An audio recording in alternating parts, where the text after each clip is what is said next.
Hello, this is Dr. Adam J. Bach. This short presentation will be finishing up our discussion about competitive strategy. We've already talked a little bit about what strategy is and the first layer of competitive strategy, which is understanding industry attractiveness. In this presentation, we're going to talk about the second and third layers of strategy, which address how we're positioned against competitors and then how we outperform competitors. When we talk about competitive strategy, we generally focus on the work by Michael Porter, who argued that there are really only two sources of long-term competitive advantage. The first one is to be differentiated compared to your competitors, and the second one is to be low cost compared to competitors. He then argued that these can be considered at two different scopes, either a very broad scope in which you target multiple markets and multiple geographies, or a very narrow scope in which you're focused on a single geography or a single market segment. These should be relatively straightforward. Differentiation is when your products and services are differentiated against your competitors on various categories such as quality or customer service or reliability. And low cost is obviously the ability to produce your product or service at a lower cost than your competitors do. It's really important to recognize that cost is not the same thing as price. Many people approach this strategic framework from the perspective of pricing, but in reality, we're talking about a cost basis, not a pricing basis, as the mechanism for understanding corporate strategy. Now, there is some confusion in both the literature and in practice about whether there are 2, 3, or 4 competitive strategies. Some people argue there are only 2, differentiation and low cost. Some argue that there are 3, differentiation, low cost, and focus, which combines the cost and differentiation focus strategies. And some, like myself, feel it's just easier to suggest that there are 4 strategies: cost leadership, differentiation, cost focus, and differentiation focus. However you see it is fine, as long as you recognize the distinctions and and are able to successfully identify strategies when you see them and what your options are for your own tech venture. So a key question that comes up almost always is, why not just do both? We understand that you're either narrow or broad in scope. You can't be both focused only on one market segment and focus on many market segments at the same time. But many people suggest that it should be possible to be both low cost and differentiated. And there are a few examples of companies that have been successful at this, at least for a while. Toyota is generally considered the classic example of it in the manufacturing sector. They were both low cost and differentiated, primarily in the 1980s and 90s, when they successfully introduced a variety of efficiency manufacturing activities, such as just-in-time and Six Sigma.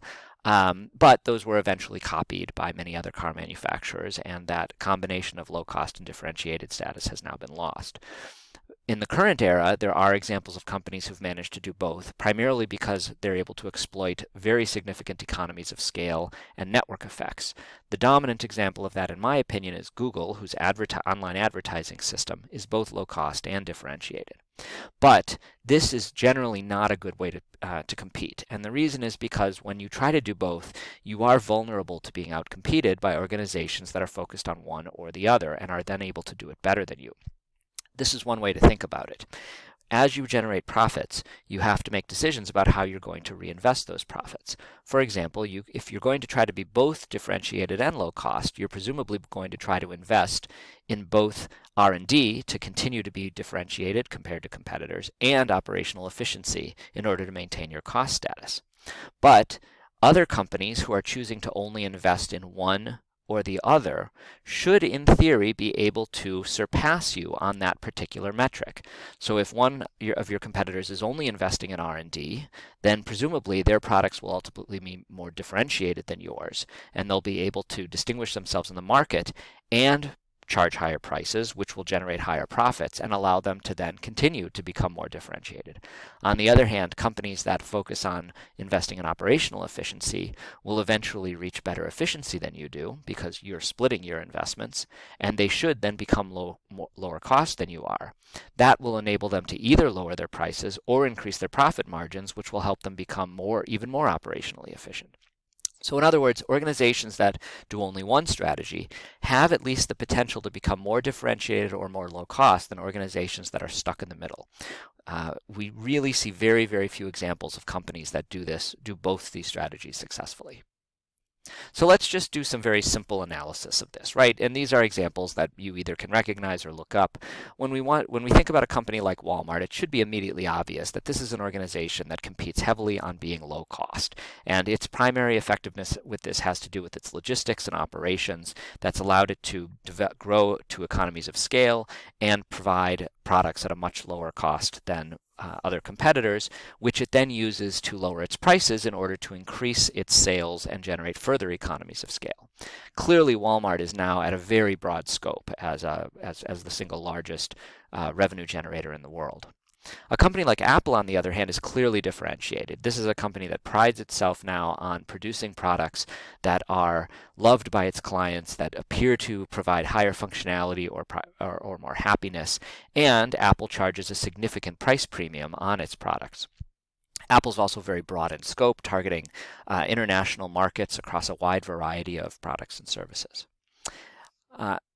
As we focus down a little bit, we can think about a couple of examples that may or may not be familiar to you. Both of these are Madison organizations. Orange Tree Imports is a small retail shop on Monroe Street that specializes in home goods. They pride themselves on customer service and being able to find customers exactly what they want. Clearly very differentiated. Prices are a little or a lot higher than you'll find at a place like Walmart or Target for home goods. And their scope is very focused. One store, very limited to the inventory on hand, and so on. Pizza Pit, another good example. This is a small pizza outlet here in Madison. Caters significantly to students. It's located just right off campus. Generally advertises based primarily on low prices. This is an organization that probably primarily hires students and operates as low cost as it can in order to provide low prices to students, and clearly very focused in terms of the limited menu and limited target market. When we think about trying to enter an industry, because we have an innovation and a venture, one very common strategic framework that we like to use is called the blue ocean strategy. And the argument to the blue ocean strategy is very simple. Your goal is to go where other people aren't competing. So it's really useful to think about this in the context of what's going on in an industry already. So here we have an example in which there are a series of companies already competing in a given industry. And I don't know what industry this is. This might be some kind of manufacturing, or it might be healthcare, but we have these three companies, all of whom are competing primarily on cost. A is a broad competitor with a very low cost structure. C is apparently trying to either grow into a broader environment, or perhaps it is failing and moving into a more narrow environment. And then B is a very narrow competitor and does not nearly have the low cost structure that A and C have. And so as we think about this kind of situation, we might say to ourselves, well, where would we want to compete? Well, the first obvious response is, well, we certainly don't want to be a cost competitor because we're putting ourselves right in the line of sight of all of these other organizations that are already competing. There might be an opportunity in this industry to become a more differentiated competitor and to offer our products to people or companies who value some specific characteristic of the product and service that A, B, and C have not significantly been able to provide. So let's take a quick look at one way we might approach this. So here is just very roughly my own perception of what the motorcycle industry currently looks like.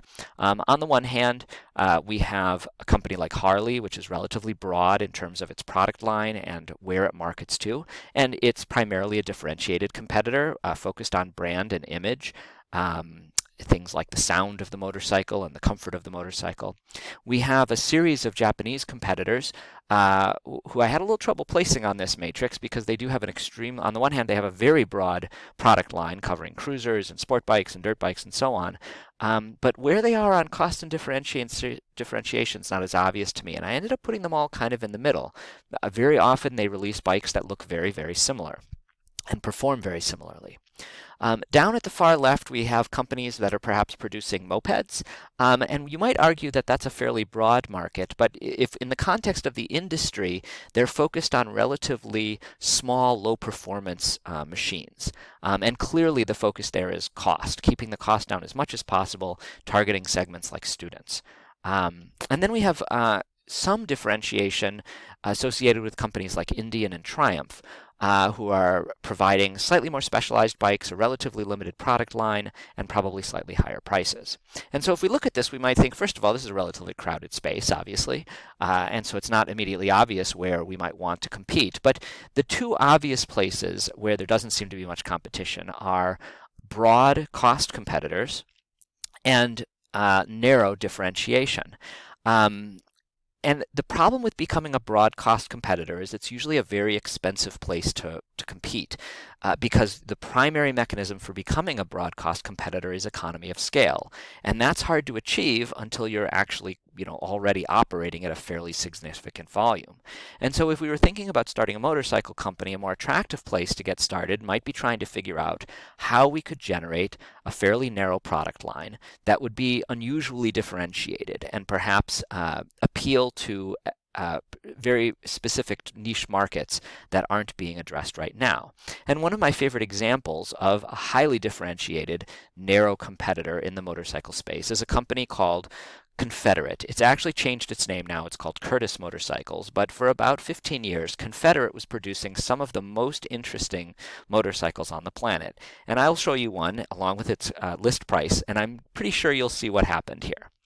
So here is the Confederate PU-51 Fighter, which is made almost entirely out of aluminum and titanium. There are all sorts of really fascinating innovations that went into building this motorcycle, things like the fact that oil is stored in the frame itself. That the engine is laser cut from a single block of aluminum. So all sorts of interesting aspects of this motorcycle, and of course its list price of $125,000 tells you right away that we're dealing with a highly differentiated competitor, and found itself a very nice little niche right on the very lower right-hand corner of the competitive strategy quadrant. And there it is, right down at the bottom, where we would have, which is exactly where we were thinking was a good place to enter the industry. So that brings us finally to the question of how do we outperform competitors? Because you can't always find a place where you are going to compete where no one else is. And the mechanism that we use to think primarily about outperforming competitors is called the resource-based view of the firm. The argument here being that advantages come from execution. Just being in the right place at the right time is not usually enough. Do we have the resources, capabilities, competencies to effectively compete against organizations, and can we then leverage those to implement a strategy that puts us at an advantage against our competitors? And this is the resource-based view of organizational strategy. And the way we think about this is through the variety of resources that an organization can bring to bear when it competes. There are tangible resources such as financial, physical, technological, and organizational resources, but there are also intangible resources that represent things that are not as easy to put our hands on, but are still critical to how well the organization actually functions. And these can be human resources, our ability to innovate and be creative, and things like our reputation. And we have a fairly standard framework that's used, sometimes called VRINE.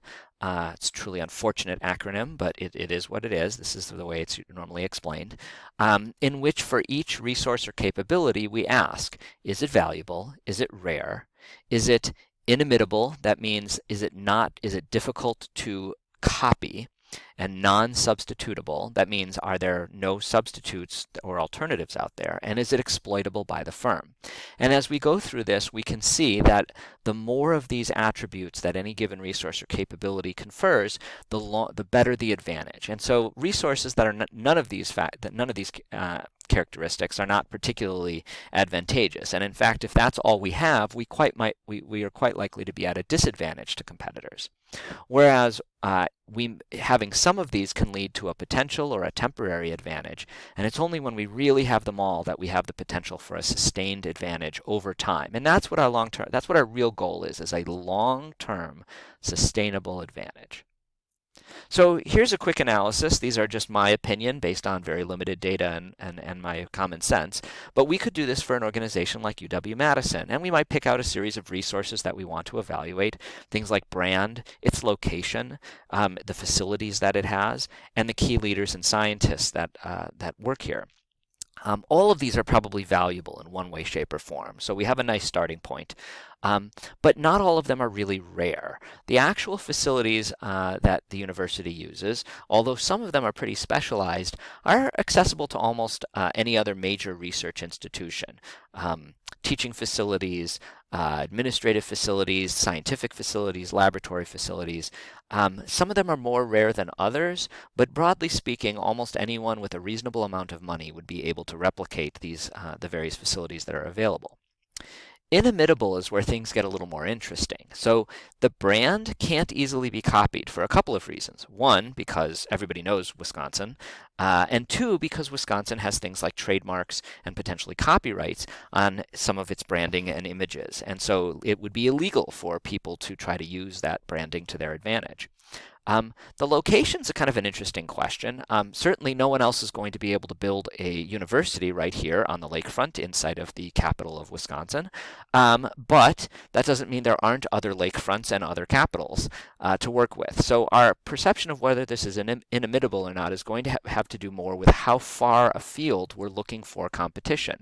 If we're talking about being in Madison or in Wisconsin generally, then it is inimitable. But if we're prepared to look more broadly to other states or even other countries, then certain aspects of this probably could be copied. The facilities are clearly not inimitable. Anybody could probably, with enough money and enough effort, could reproduce the types of facilities and the uses of these facilities. And then again, we have one more questionable one here, the key leaders and scientists. They are valuable. They're generally rare. Are they inimitable? Well, they might be inimitable, but they could also be hired away. And so it's not quite clear whether there's an opportunity for advantage here. It's probably going to depend significantly on our ability to retain human resources. And then we get to this last item, which is, can we exploit these? Clearly, the brand can be exploited, and the university generally does a pretty good job of exploiting the brand in order to create value. The location is generally well exploited. I think those of us who live here might argue that more could be done, or that there are more advantages the university doesn't recognize. But clearly, the many students perceive the advantage of the location. And the facilities are clearly generally well exploited, especially if we look at things like the overall research budget of the university, its success at getting federal grants, and so on. And again, then we get to this key leaders and scientists element. And it's, again, not 100% clear how well exploited this particular resource is. And by exploited, we don't mean taken advantage of. What we mean is it well used to create value? So you could go through this type of analysis for any other type of organization. It might be a lot easier for a for-profit organization. Sometimes it's a little tricky to do this with unusual entities like educational facilities or not-for-profits. As we close out our thinking on corporate strategy, it's really important to understand that ultimately we want to go from strategy to tactics, right? So competitive advantage doesn't just happen. And even once you have a competitive advantage, it has to be constantly rejuvenated. You have to be constantly assessing what's going on around you. Otherwise, you're likely to be leapfrogged by other competitors that are hungrier or investing in new technologies or new opportunities. You're always trying to leverage your existing advantages to further them or to develop entirely new advantages. And we might think about this as starting from a base of assets and capabilities, developing core competencies that we do better than anyone else. And by doing so, we create strategic assets and innovation that are incredibly hard to copy and ultimately generate our sustainable competitive advantage over time. One way of thinking about different strategies also comes from our strategic planning process and how we develop strategy over time. And there are three different ways of thinking about this. Two of which we've already sort of talked about. One is positional, that is, we understand where our competitors are and we try to position ourselves so that we're in an attractive place and can compete effectively. The second one is resource-based, and that's what we talked about as well in terms of directly competing against other companies in order to develop an advantage over them. And then there is one more approach to this, which is called emergent strategy, in which we try to be more flexible. Rather than trying to figure out exactly where we should be or what we should be doing, we're constantly looking forward to say, here is what seems to be happening in the industry and what we think is likely to happen over the next 5 to 6 years. how can we develop strategic opportunities that will give us an advantage during that time frame? So this is meant to be a little more near term, especially when industries are moving or changing very quickly. It's useful to keep all of these in mind, in my opinion, in order to best be prepared to address competitive opportunities as they arrive. So I hope this gives you some sense about how we think about corporate strategy and how you might begin preparing to compete in whatever industry your venture is going to operate.